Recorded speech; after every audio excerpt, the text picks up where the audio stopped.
जन्म तो साथ जिए के वादा कइलो, जन्म जन्म तो साथ जिए के वादा कइलो।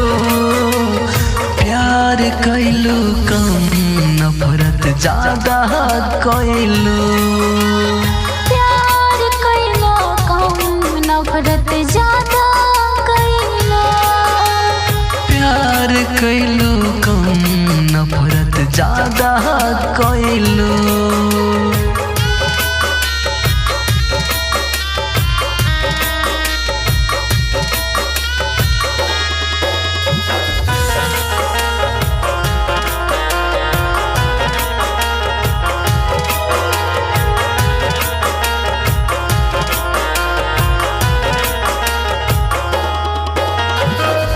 जिंदगी के बगिया उजर गइल, हाँ गम के बदरिया पसर गइल।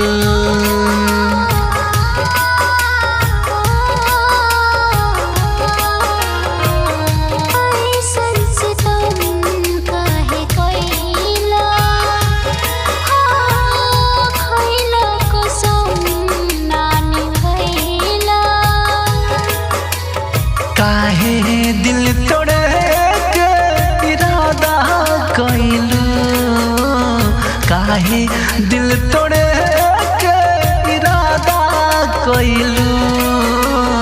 प्यार कइलू कम नफरत ज्यादा कइलू, प्यार कइलो कम नफरत ज्यादा कइलो, प्यार कइलू कम नफरत ज्यादा कइलो।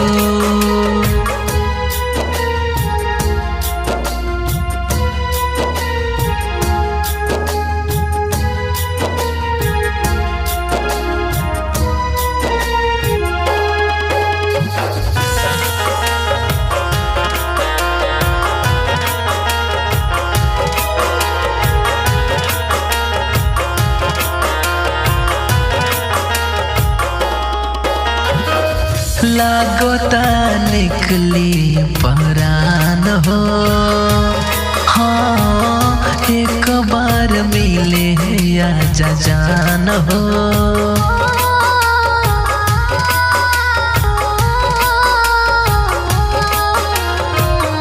पपिहा के पीर ना बुझाई भइल सनम हर जाई। जन्म जन्म तो साथ जिए के वादा कइलो, जन्म जन्म तो साथ जिए के वादा कइलो।